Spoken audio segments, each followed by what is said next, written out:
Hello, आप सब कैसे हैं। आज हम डिस्कस करेंगे कि यूपी पीजीटी मैथमेटिक्स सिलेबस। इसका मेरे पास सिलेबस हिंदी में भी है और इंग्लिश में भी है। तो मैं इंग्लिश में डिस्कस करूँगा एंड इसका जो हिंदी एंड इंग्लिश है दोनों सिलेबस में वीडियो के स्टार्टिंग में पिक डाल दूँगा, तो आप वहाँ से देख सकते हैं। मैं पूरा डिस्कस करूँगा कि मेन कोई भी एग्ज़ाम अगर क्वालिफाई आपको करना है तो मेन होता है कि सिलेबस उसका। जैसे आप कहीं सिटी में जाते हैं तो एक रोड मैप होता है कि किस रोड से आपको जाना है। तो सारा खेल है सिलेबस का।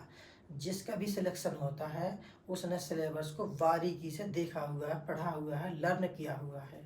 आप स्टडी करने से पहले सिलेबस को लर्न करना है। एक एक लाइन आपको लर्न होना चाहिए, याद होना चाहिए कि कौन सी लाइन है, कौन सा आपका टॉपिक है जो आ रहा है। और सबसे ज़्यादा ज़रूरी होता है, पढ़ने से ज़्यादा ज़रूरी है कि क्या क्या हमें नहीं पढ़ना है, क्या छोड़ना है।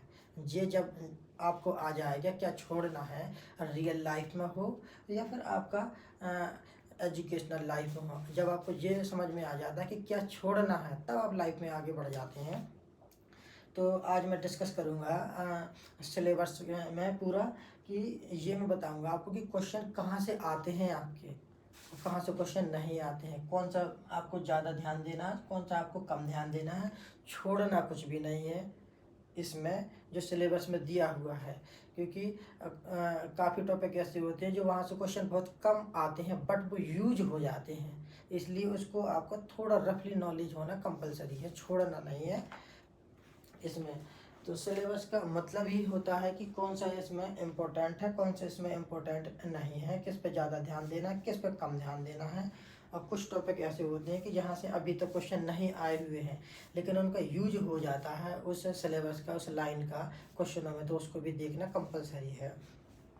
अगर मैं इसमें फर्स्ट बात करूं सिलेबस की तो एलजेब्रा है टॉपिक। एलजेब्रा में इसमें है theory of equation, symmetric function of root, arithmetic, geometric and harmonic progression series, form of square, cube of natural number, permutation and combination, binomial theorem, sum of exponent and logarithm series, probability, theory of addition and multiplication.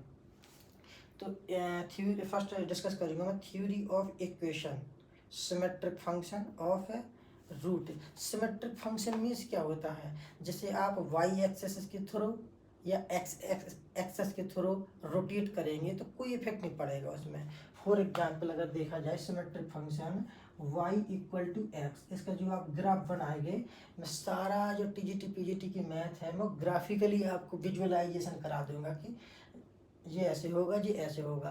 क्योंकि ये competition exam है, 10+2 12th का exam नहीं है। तो यहाँ पर जितना आप कम टाइम में क्वेश्चन कर पाएँ उतना बेटर है। तो ग्राफिकली तो इजीली हो जाएगी मैथमेटिकली आपकी। देखना y is equal to x axis, जब इसको आप रोटेट करेंगे अबाउट एक्स एक्सेस या अबाउट वाई एक्सेस तो इस पर कोई इफेक्ट नहीं पड़ेगा। इससे सिमेट्रिक है ये आपका।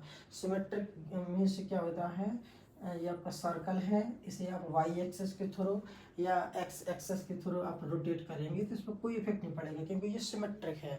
हमारी जो हाथों की हथेलियां हैं दोनों, ये भी एक क्या है, सिमेट्रिक है। ये भी क्या है, सिमेट्रिक है। तो इसमें सिमेट्रिक फंक्शन बताना, सिमेट्रिक फंक्शन कौन से होते हैं, जो ऑड डिग्री के फंक्शन होते हैं वो ऑल आर सिमेट्रिक। यहाँ पे देख सकते हैं y equal to x, y equal to x power 3, इसका जो ग्राफ बनता है वो इस टाइप से बनता है, y equal to x power 3 का ग्राफ। आपको ग्राफिकली नॉलेज इतना ज़्यादा हो जाएगा कि क्वेश्चन को सॉल्व करने की नीड नहीं पड़ेगी आपको। सिर्फ आप इससे बता सकते हैं ये फंक्शन 1 1 है, ऑन 2 है, रेंज क्या है, इसकी डोमेन क्या है, को डोमेन क्या है, क्या ये फंक्शन रिफ्लेक्सिव है, सिमेट्रिक है, ट्रांजिटिव है। सारा ग्राफ को देख के ही पता चल जाएगा। आप सॉल्यूशन वहाँ पर सॉल्व करने की सोचेंगे तो आपसे भाई एग्जाम क्वालिफाई नहीं होगा। एग्जाम में विदिन 30 सेकेंड या 40 सेकेंड में क्वेश्चन सॉल्व हो जाना चाहिए। अगर आप सॉल्व करेंगे तो नहीं होगा आपका एग्जाम क्वालिफाई।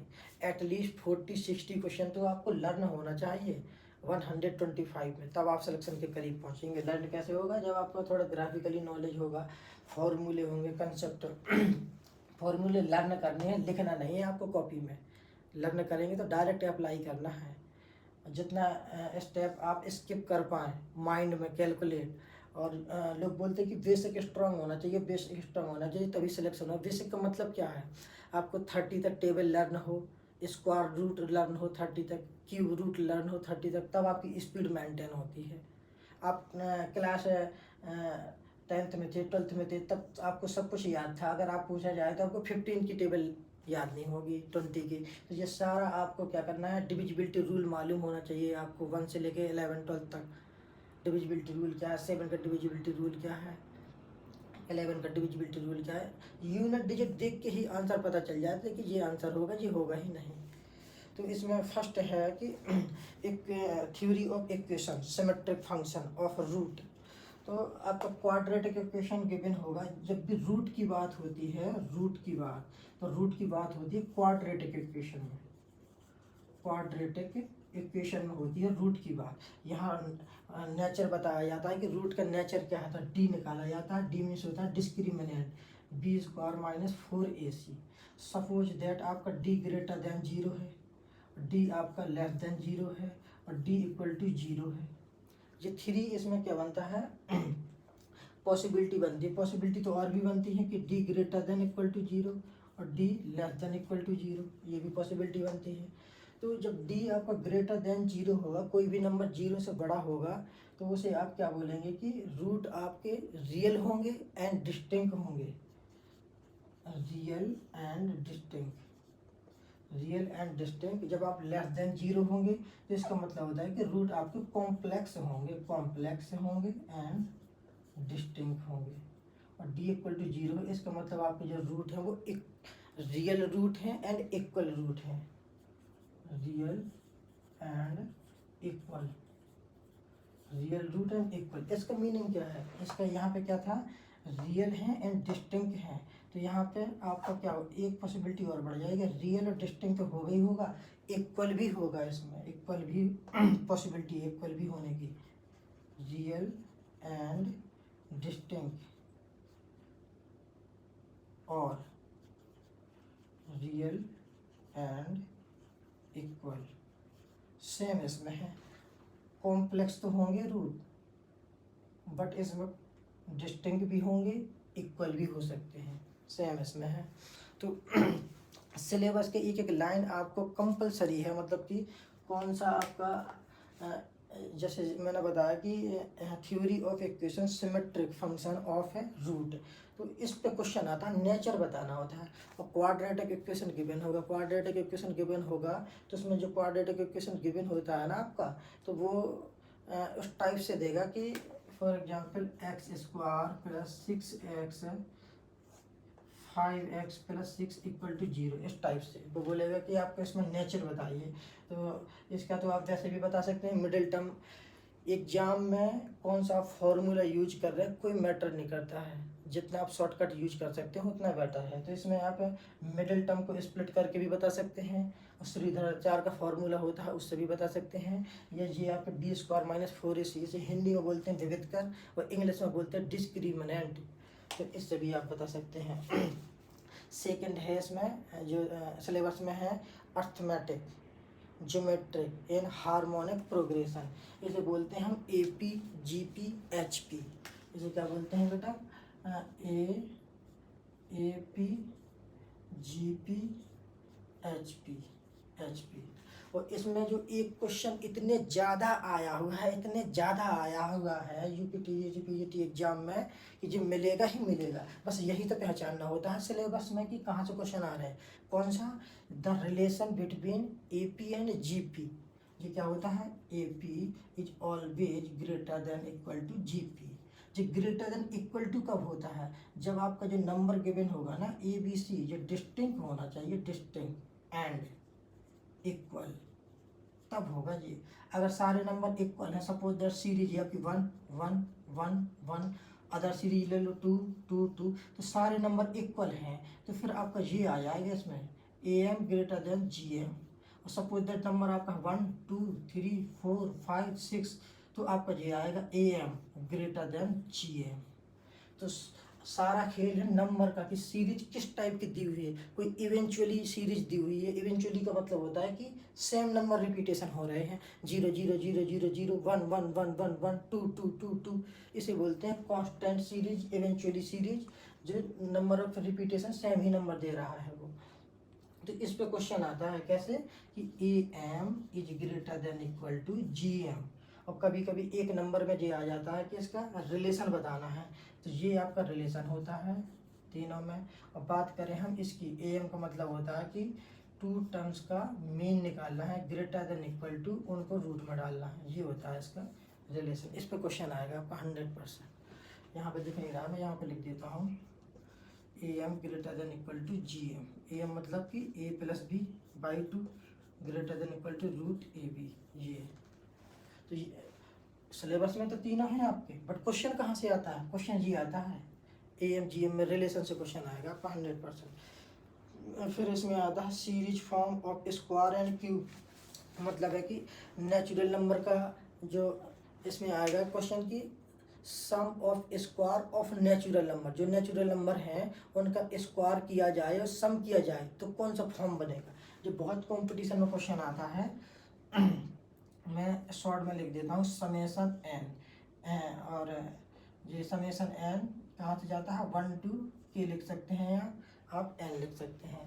तो इसका होता है 1 का स्क्वायर, 2 का स्क्वायर, 3 का स्क्वायर, डॉट डॉट यहाँ पे एन का स्क्वायर। इसका आप डायरेक्ट फार्मूला याद करेंगे, एन प्लस 1 2n+1 अपॉन 6।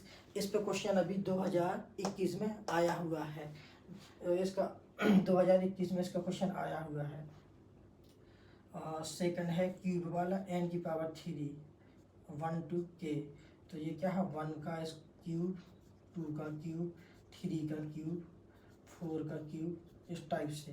तो इसका जो होता है n+1, जो सम ऑफ नेचुरल नंबर होता है ना जी, इसका आपको होल स्क्वायर कर देना है, ये आपका आंसर आ जाएगा। इस पे क्वेश्चन आया हुआ है 2021 में और इस पे भी क्वेश्चन आया हुआ है एपीजीपी का तो आता ही है, 2 क्वेश्चन आते, कम से कम 2 क्वेश्चन एपीजीपी के एवरी ईयर आपको मिलेगा ही मिलेगा। तो ये आप देख लीजिए। तो सिलेबस से याद करना है कौन सा क्वेश्चन कहाँ से आता है कौन सा नहीं आता, तो ये देखना है आपको। और सेकंड है परमुटेशन एंड कॉम्बिनेशन, और परमुटेशन कॉम्बिनेशन का जो आपका मिलेगा वहाँ पर क्वेश्चन, मैं इसको हटा देता हूँ। परमुटेशन एंड कॉम्बिनेशन का जो क्वेश्चन मिलेगा वो उस टाइप से मिलता है कि सपोज दैट कानपुर और दिल्ली जाने के लिए आपके पास 7 ट्रेनें हैं, लेकिन जिस ट्रेन से आप कानपुर से दिल्ली जा रहे हैं उस ट्रेन से वापस नहीं आ सकते। इस टाइप के क्वेश्चन आएंगे आपके एग्जाम में। और फॉर्मूले बेस आते हैं क्वेश्चन। फॉर्मूले बेस कैसे है कि फैक्टोरियल 7 की वैल्यू बताइए, या the difference the relation between NCR and NPR, दोनों में रिलेशन बताइए मुझे आप। ये आपका क्वेश्चन आया हुआ है, क्वेश्चन 2021 में ये आया था कि जो रिलेशन होता है एनसीआर और एनपीआर में, तो एक आर की वैल्यू आपको बतानी थी कि आर की वैल्यू कितनी होगी।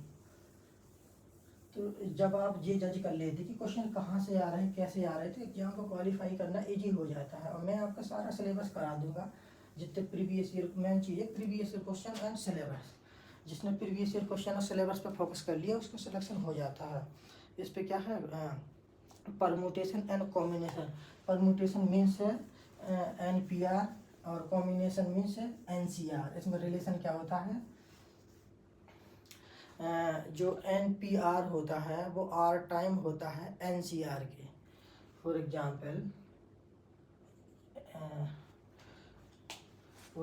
इसमें देखा जाए कि यहाँ पे देख सकते हैं आप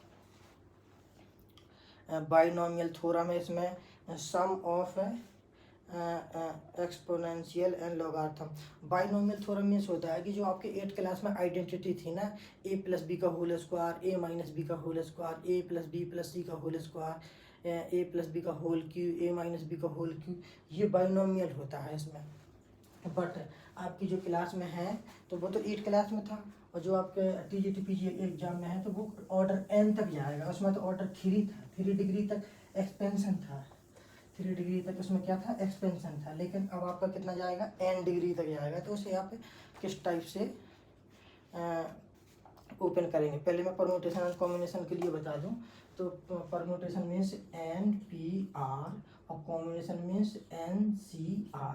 इसको ओपन कैसे करते हैं, इसको ओपन करते हैं n factorial upon n minus r factorial, और इसको कैसे ओपन करेंगे हम, n factorial upon r factorial और n माइनस r फैक्टोरियल, इस टाइप से। दोनों में रिलेशन क्या है, दोनों में रिलेशन है कि NPR equal to R factorial NCR।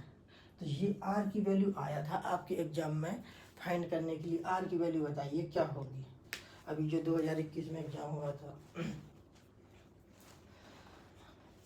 और परम्यूटेशन कॉम्बिनेशन में ज़्यादा हैवी क्वेश्चन नहीं आता है, बहुत ही नॉर्मल क्वेश्चन आता है इसमें। अब बात करते हैं हम क्या, बाइनोमियल थ्योरम में। तो बाइनोमियल थ्योरम आपका आइडेंटिटी तो मैंने ऑलरेडी आपको बता रखा है, जो 8 क्लास में है, चैप्टर नंबर शायद 7 या 8 है उसका। तो a प्लस बी का whole square, a minus B का होल स्क्वायर, बट यहाँ पर वैसा नहीं है, यहाँ पर है कि 1 प्लस एक्स का होल 1 प्लस एक्स की पावर n, 1 माइनस एक्स की पावर माइनस n। इसका किस टाइप से आप एक्सपेंशन करेंगे, बाइनोमियल बाइनोमियल बाइनोमियल में से 1 प्लस एक्स की पावर n, इसका एक्सपेंशन करना है आपको। तो आप इसमें ऐसे करेंगे 1 प्लस एक्स प्लस इसका क्या होता है कि ये पावर है तो ये आगे आ जाती है पावर यहाँ पे, और फिर एक कम होता जाता है power nx n into n minus 1 x का स्क्वायर अपॉन फैक्टोरियल 2, यहाँ पर फैक्टोरियल 1 था। इस टाइप से ये आगे बढ़ता जाता है। 1 माइनस एक्स की पावर n 1, ये n आगे आएगा x के, तो minus nx plus n minus 1 x का स्क्वायर अपॉन फैक्टोरियल 2 माइनस, ऐसे आगे बढ़ता जाएगा। तो ये क्या है आपका, ये 1 प्लस एक्स का एक्सपेंशन है, ये 1 माइनस एक्स का एक्सपेंशन है। बट क्वेश्चन यहाँ से नहीं आएगा, क्वेश्चन आता है मर्ज होके। अब दोनों को आप ऐड कीजिए एक बार, और दोनों को एक बार आप सब्ट्रैक्ट कीजिए, अब क्वेश्चन बनेगा आपका। वो क्वेश्चन आता है, दोनों को आप मर्ज करेंगे, एक बार ऐड करेंगे और एक बार सब्ट्रैक्ट करेंगे। जब आप एक बार इसको ऐड करेंगे तो ऑड डिग्री के टर्म्स देखिए आप कैंसल आउट हो जाएंगे, इवन डिग्री के टर्म्स बचेंगे। कहाँ, क्या करने से, ऐड करने से। 1 प्लस एक्स की power n plus 1 minus x की power n equal to 1 plus 1 तो 2 हो जाएगा। और ये टर्म से क्या है आपका, सेम है, ऐड करना है तो 2 टाइम्स हो जाएगा क्या, n minus 1 by 2 x square plus dot dot. तो यहाँ से आप 2 कॉमन ले सकते हैं, और ये 2 कॉमन लेके इसके नीचे डिवाइड कर सकते हैं आप। मैं वो क्वेश्चन बता रहा हूँ कि जो क्वेश्चन आपको मिलेगा ही मिलेगा वहाँ पे एग्जाम में, ऐसे। फिर इसका एक्सपेंशन ये हो जाएगा आपका बाई 2 एक्स स्क्वायर प्लस इस टाइप से। ये जब आप माइनस करेंगे, माइनस जब आप इसमें माइनस करेंगे तो ये माइनस हो जाएगा, तो 1 प्लस का है, ये माइनस का है, तो कैंसल आउट, जो माइनस माइनस प्लस हो जाएगा। माइनस करने से ऑड डिग्री के टर्म्स बचेंगे, और प्लस करने से इवन डिग्री के टर्म। इवन और ऑड इस पावर से देखते हैं हम, तो यहाँ पर माइनस करेंगे हम, माइनस, तो 1 माइनस एक्स का स्क्वायर 1 माइनस एक्स की power n upon 2 equal to, यहाँ से क्या बचेगा आपका, ऑड डिग्री बचेगा इसमें क्या, nx plus n minus 1 n minus 2 upon 3 factorial x की पावर 3। ये तो इस पे क्वेश्चन आएगा आपका, ये इस पे 100% क्वेश्चन आएगा। इनको मर्ज करके ये आपका रिजल्ट बना है, this is a first result और this is a second result, इस पर क्वेश्चन आएगा। तो बाइनोमियल थ्योरम तो आप ये तो लर्न कर ले, तो बट इस पर क्वेश्चन आता है। कभी कभी वो क्या करता है, यहाँ एक्स की वैल्यू 1 पुट कर देता है, तो इसकी जो वैल्यू हो जाती है, इसकी जो वैल्यू हो जाएगी 2 की पावर n।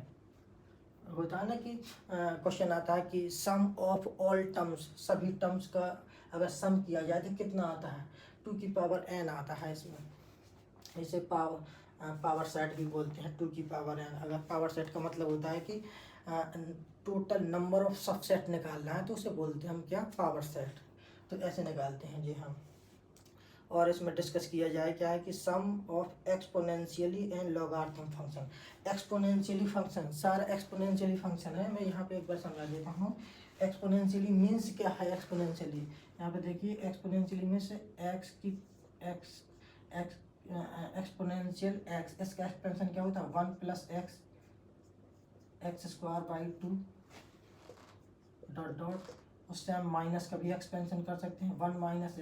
जब माइनस का एक्सपेंशन करते हैं तो ऑड डिग्री में माइनस आता है, इवन में क्यों नहीं आता माइनस? क्योंकि माइनस का इवन टाइम स्क्वायर करेंगे तो वो प्लस हो जाता है। इसमें माइनस किया तो ऑड डिग्री पर ही माइनस आया है, तो ये आपको ध्यान देना है। साइन एक्स का एक्सपेंशन हो, कॉस एक्स का एक्सपेंशन हो, सबका सेम है। तो क्वेश्चन इस पर नहीं आता है, क्वेश्चन आएगा इसको ऐड कीजिए। जब आप इसको ऐड करेंगे जो फॉर्म बनेगा उस पर क्वेश्चन आएगा आपके एग्जाम में। एक्सपोनेंशियली एक्स, एक बार आप क्या करेंगे, प्लस करेंगे तो आपका -x इक्वल, जब आप प्लस करेंगे तो और डिग्री के टर्म्स कट हो जाएंगे, इवन डिग्री के टर्म्स बचेंगे। तो 1 + 1 क्या हो जाएगा? 2। ये सेम टर्म है तो 2 टाइम्स हो जाएगा x² / 2 फैक्टोरियल प्लस 2। ये कॉमन है तो आप इसे ऐसा भी लिख सकते हैं, /2 = 1 + x² / 2 फैक्टोरियल डॉट डॉट। और इसको आप देखा जाए तो ये क्या है आपका? कॉस हाइपरबोला x का एक्सपेंशन है। This is a cos hyperbola x का एक्सपेंशन है ये। और सेम आप जब माइनस लेंगे, माइनस यहाँ पे आपने प्लस लिए, ये माइनस करेंगे आप तो ये बन जाएगा exponentially x minus exponentially -x upon 2। ये किसका है आपका फॉर्मूला? साइन हाइपरबोला x का फॉर्मूला है ये। तो आप देखिए मैं कैसे कनेक्ट कर रहा हूँ चीज़ों को। एक्स, ये आपका एक्सपेंशन था, इसको हमने एक बार ऐड किया तो ये फॉर्म बना। ये आपने फॉर्म देखा तो ये किसका फॉर्मूला है? कॉस हाइपरबोला x का फॉर्मूला है। ये आपका साइन हाइपरबोला का फॉर्मूला है। जब आप माइनस करेंगे तो इवन डिग्री के टर्म खत्म हो जाएंगे और डिग्री का टर्म बचेगा, इस टाइप से। और इसमें आप एक चीज देख पा रहे हो कि जो साइन एक्स का फॉर्मूला होता है ये अल्टरनेटिव चलता है माइनस में, बट जब हाइपरबोला लग जाता है तो सारे प्लस में टर्म होते हैं। इसमें भी जब साइन का जो फॉर्मूला होता है तो अल्टरनेटिव साइन चलता है, जब हाइपरबोला लग जाता है तो सारा प्लस का हो जाता है। तो ये डिस्कस हो गया इसमें। और फिर इसमें क्या है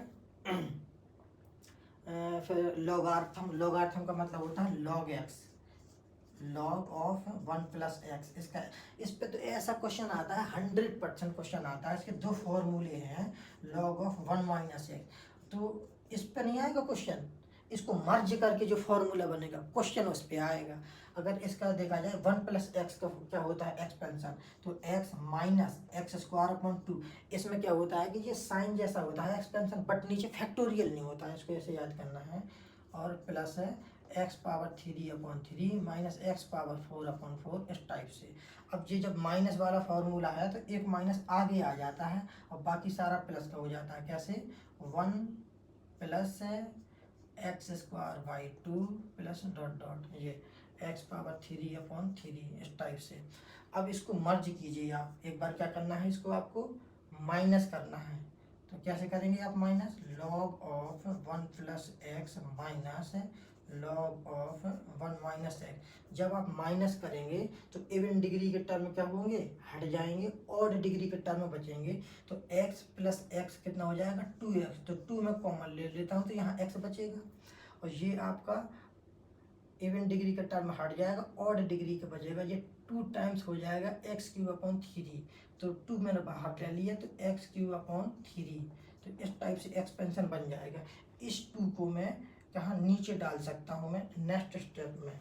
बट आप देखिए इसे कि ये किसका एक्सपेंशन है? लॉग की एक प्रॉपर्टी होती है कि log a - b = log a/b।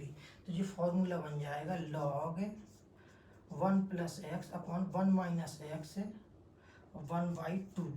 ये 2 आपका नीचे आ गया तो ये एक्सपेंशन बचेगा x + x³ / 3 plus x⁻5/5 dot dot. इस पे क्वेश्चन आया हुआ है, 2021 में आया हुआ है ये question.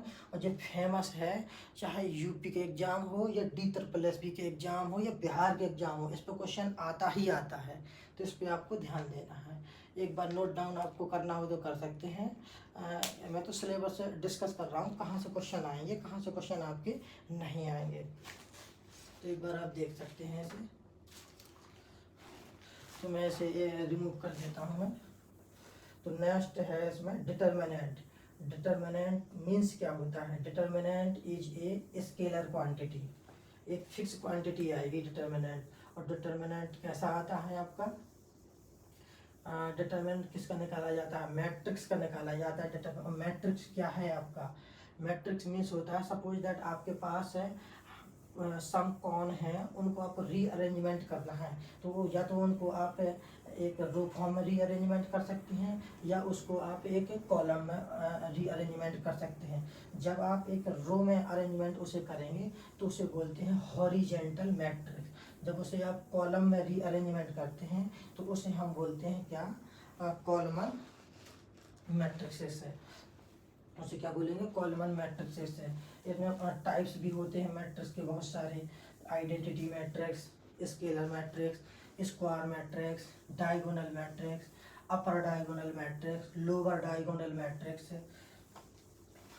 Symmetric matrix, skew symmetric matrix है, हर्मिशियन मैट्रिक्स है, skew Hermitian matrix, orthogonal matrix और यूनिटरी मैट्रिक्स, आइडेम्पोटेंट मैट्रिक्स। तो इसके सारे क्या करना है? इनके सारे हमें डिटर्मिनेंट पे फोकस करना है कि डिटर्मिनेंट क्या होता है इनका।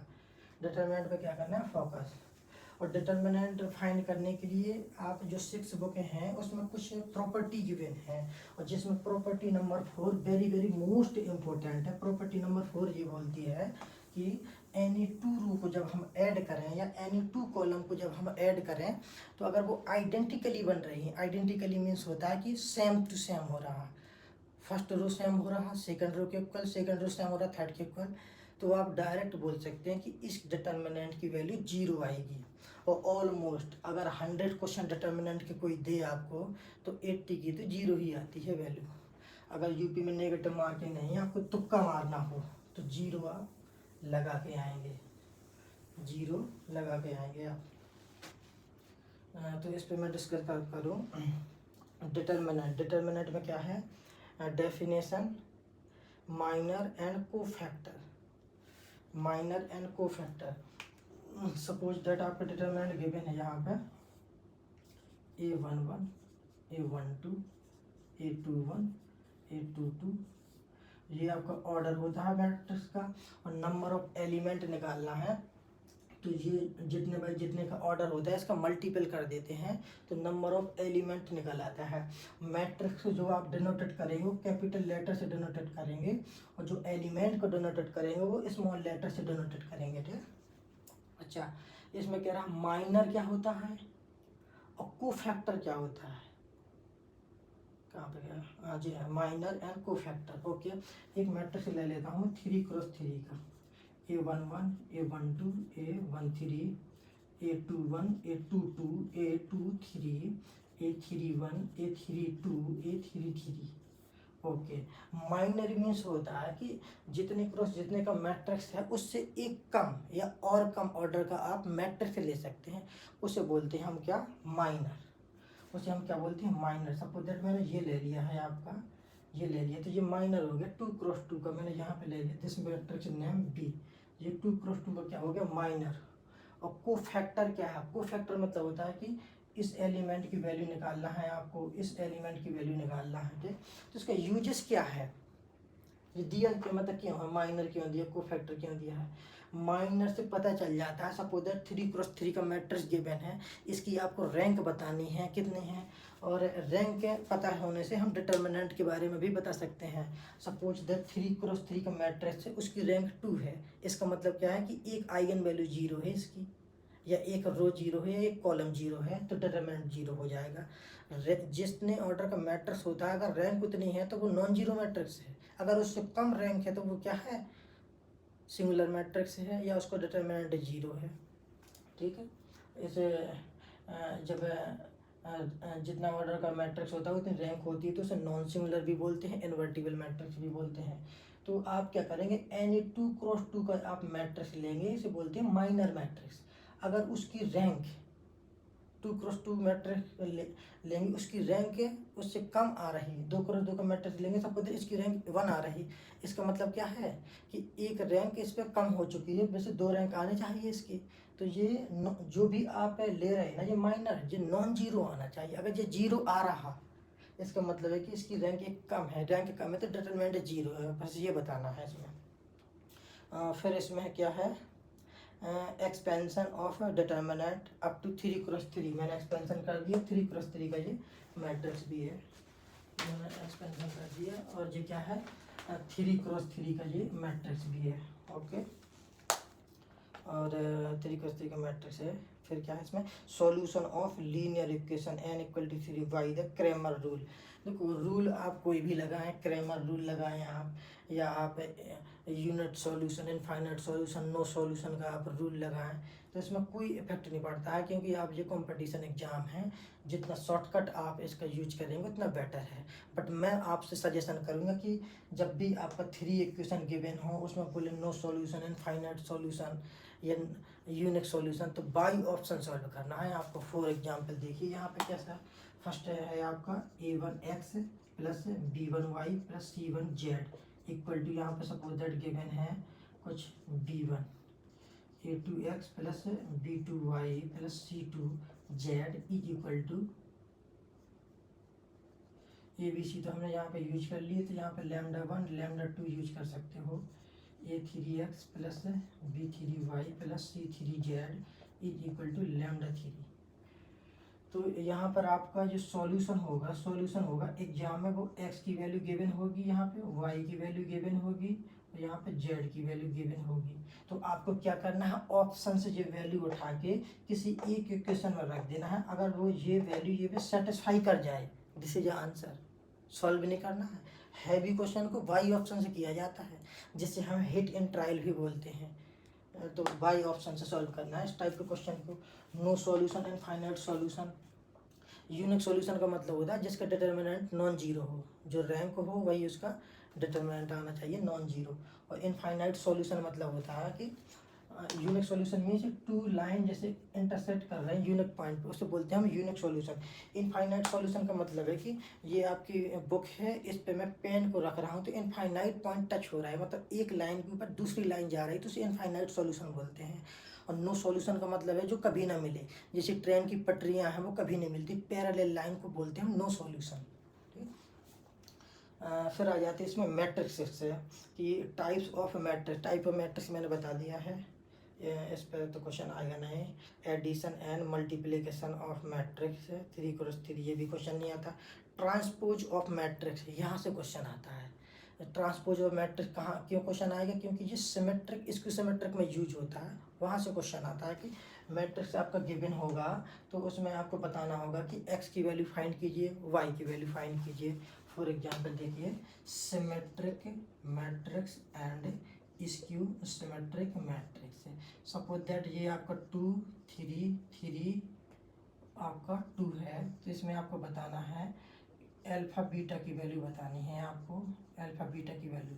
तो ये सिमेट्रिक मैट्रिक्स है तो डायरेक्ट कंपेयर करेंगे, आप बता देंगे, ठीक है। सिमेट्रिक मैट्रिक्स की डेफिनेशन होती है कि ए का ट्रांसपोज करें खुद एक इक्वल आ जाए, इसको सिमेट्रिक का मतलब है ए का ट्रांसपोज करें माइनस एक इक्वल आ जाए, इसको सिमेट्रिक मैट्रिक्स बोलते हैं।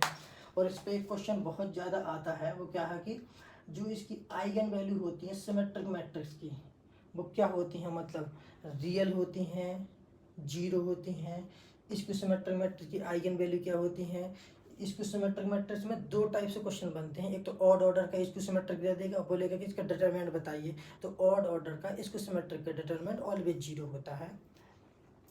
और इसकी जो आइगन वैल्यू होती हैं या तो जीरो होगी आइगन वैल्यू इसकी सिमेट्रिक मैट्रिक्स की, या प्योरली इमेजिनरी, ये स्टेटमेंट बनता है इसमें। फिर इसमें देखते हैं क्या हो गया कि ट्रांसपोज ऑफ मैट्रिक्स, ओके हाँ ये आगे है ना, सिमेट्रिक एंड इसकी सिमेट्रिक मैट्रिक्स की बता दिए मैंने। एडजॉइंट ऑफ मैट्रिक्स, हाँ एडजॉइंट ऑफ मैट्रिक्स निकालने के लिए suppose that A inverse equal to adjoint of A upon determinant of A, okay. आप इसको क्रॉस मल्टीप्लाई भी कर सकते हो ऐसे, adjoint of A equal to determinant of A upon A. तो इस पर क्वेश्चन आया हुआ है कि इसकी वैल्यू दी हुई थी, इसकी वैल्यू दी हुई थी, इसकी वैल्यू शायद 6 थी, इसकी वैल्यू 3 थी, तो इसकी वैल्यू बतानी थी एडजॉइंट ऑफ ए। अच्छा, एडजॉइंट ऑफ ए हम निकालते कैसे हैं?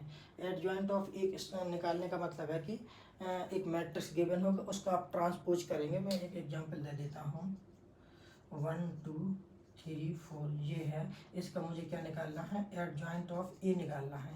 तो सिंपल होता है, जो माइनर मैंने आपको फैक्टर बताया था वहाँ से भी निकाल सकते हैं, या सिंपल सा होता है कि इस वैल्यू को एक्सचेंज कर दीजिए डायगोनल वैल्यू को, और जो प्रिंसिपल डायगोनल होता है इसको एक्सचेंज कर दीजिए, और जो आपका अदर प्रिंसिपल डायगोनल होता है इसमें माइनस साइन डाल दीजिए, तो आपका एडजॉइंट आ गया। जैसे 4 1 और -3 -2, ये आपका एडजॉइंट आ गया। आपको ट्रिक भी आनी चाहिए, मतलब रटा होना चाहिए कि कौन सा क्वेश्चन कैसे करना है। तो जी अब मैंने डिस्कस कर लिया है एडजॉइंट ऑफ मैट्रिक्स डिस्कस कर लिया। इनवर्स ऑफ मैट्रिक्स, ये मैंने इनवर्स ऑफ मैट्रिक्स डिस्कस कर लिया है। Matrix solution of simultaneous equation, ये है आपका, इसको आप मैट्रिक्स फॉर्म में बना सकते हैं। इस भाई साहब को यहाँ मैट्रिक्स फॉर्म में इस तीनों को बना सकते हैं। कैसे? यहाँ पे देखिए A1 B1 और ये C1, A2 B2 C2, A3 B3 C3, इसे अगमेंटेड मैट्रिक्स बोलते हैं। यहाँ पे हो जाएगा λ1 λ2 λ3। तो इसमें हम कुछ रो ऑपरेशन और कॉलम ऑपरेशन यूज करके यहाँ पे हम एक कंडीशन बना लेंगे लास्ट में, वहाँ से बताएंगे no solution, infinite solution, unique solution, unique solution. तो ये हो गया आपका, हाँ ये हो गया सेट थ्योरी एंड ऑपरेशन। इसमें है idempotent law, associative law, commutative law, distribution law, identity De Morgan law. हाँ, इसमें जो मेरी वेरी वेरी मोस्ट इम्पोर्टेंट है सेट थ्योरी में, क्या है इसमें कि identity distribution law, identity De Morgan law very very most important है, इक्विवेलेंस रिलेशन इम्पोर्टेंट है, मैपिंग, इनवर्स मैपिंग और कंपोजिशन। कंपोजिशन का तो अभी क्वेश्चन आया था साइन, इसको RX था उसका आंसर, कंपोजिशन ऑफ मैप है, और piano axiom and application of introduce theory. ठीक है, तो De Morgan law and equivalence relation आपका वेरी वेरी इम्पोर्टेंट है।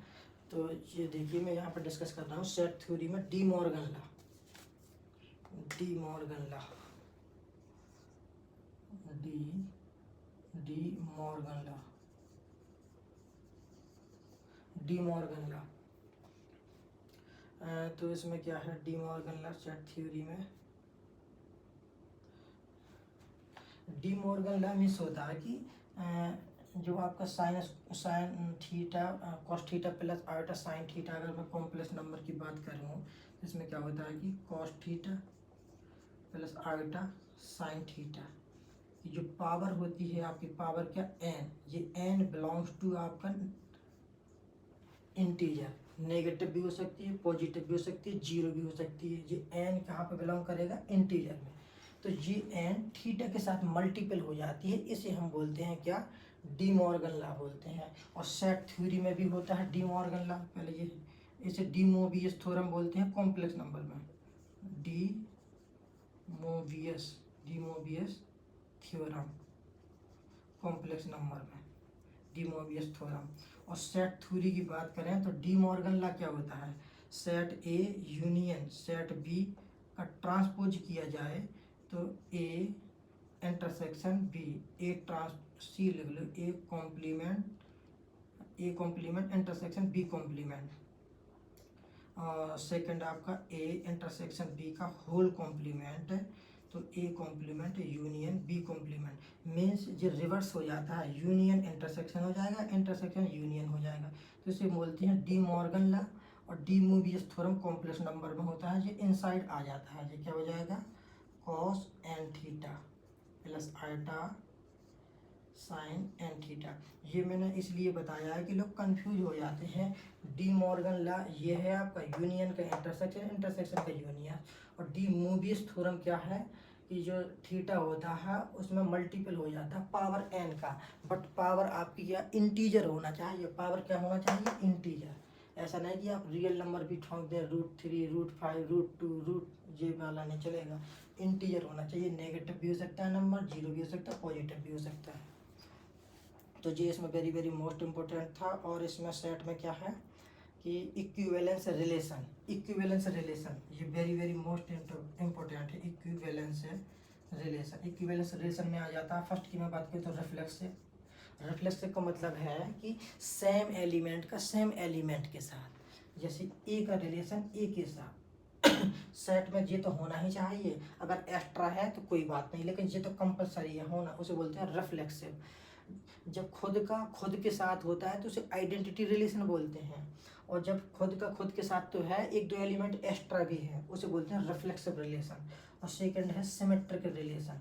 सिमेट्रिक रिलेशन का मतलब है कि ए रिलेटेड है बी से, एम्प्लाइज दैट बी रिलेटेड होना चाहिए ए से, या ऐसा बोल सकते हैं आप। और थर्ड एलिमेंट है ट्रांजिटिव। ट्रांजिटिव का मतलब है कि ए रिलेटेड है बी से एंड बी रिलेटेड है सी से, एम्प्लाइज कर सकते हैं आप ए रिलेटेड है सी से, ऐसे आप एम्प्लाइज कर सकते हैं ए रिलेटेड। अच्छा यहाँ दिख नहीं रहा, कहाँ तक दिख रहा, ये मैट्रिक्स, अच्छा ये दो दिख रहा है आपको,